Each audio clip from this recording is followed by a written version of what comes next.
বাগেরহাটের কচুয়ায় লবণাক্ত জমিতে তরমুজ চাষ করে সাড়া ফেলেছেন কৃষক এহসানুল কবির। তার সফলতা দেখে অনেকে উদ্বুদ্ধ হচ্ছেন এ ফল চাষে। গ্রীষ্মকালীন এ তরমুজ আকারে ছোট হলেও খেতে সুস্বাদু হওয়ায় বেশ চাহিদা রয়েছে।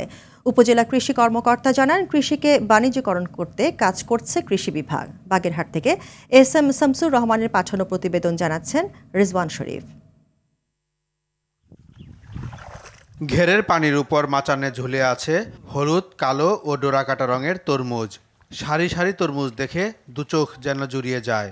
লবণাক্ত জমিতে এমন ব্যতিক্রমী চাষে সফলতা পেয়েছেন বাগেরহাটের কচুয়া উপজেলার কাঠালিয়া গ্রামের যুবক এহসানুল কবির।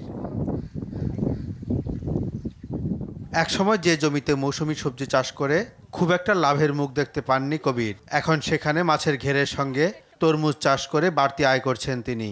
প্রথম বছরেই 4 লাখ টাকার তরমুজ বিক্রি করেছেন বলে জানালেন এই উদ্যোক্তা।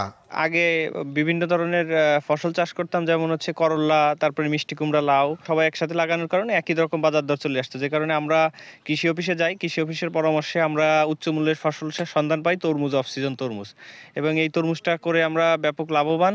ব্যতিক্রমী এমন লাভজনক চাষ দেখে অনেকেই উদ্বুদ্ধ হচ্ছে। একই সঙ্গে কয়েকজন বেকারের কর্মসংস্থান হয়েছে এখানে। এখানে এসে দেখি তরমুজ চাষের খুব ভালো ফলন, এ দেখে আমার জমিতে আমি আগামী সিজনেও করবো। এখান থেকে দেখে আমরাও খুব আগ্রহীত। তো আমরাও, আমার পাশে জমি আছে, আমরাও তরমুজ চাষ করব। এই জায়গায় তরমুজের অনেক রকমের জাত আছে, ভালো ফসল ফলাচ্ছে ইনসান। আমি এখানে কর্মজীবী, কর্ম করি। এখানে অনেক তরমুজের চাষ আছে, বিভিন্ন রকমের হলুদ, লাল, সবুজ, বিভিন্ন রকমের তরমুজ আছে। প্রথম থেকেই তরমুজ চাষে পরামর্শ দেওয়ার কথা জানান এই কৃষি কর্মকর্তা। সে আমাদের কাছ থেকে পরামর্শ নিয়ে এই জায়গায় 2 একর জমিতে তরমুজ চাষ করছে। কৃষি বিষয়ক যদি কোনো সমস্যা থাকে পরামর্শ দিয়ে থাকি। উপজেলা কৃষি কর্মকর্তা বলেন, এ ধরনের চাষ ছড়িয়ে দিতে কাজ করছে কৃষি বিভাগ।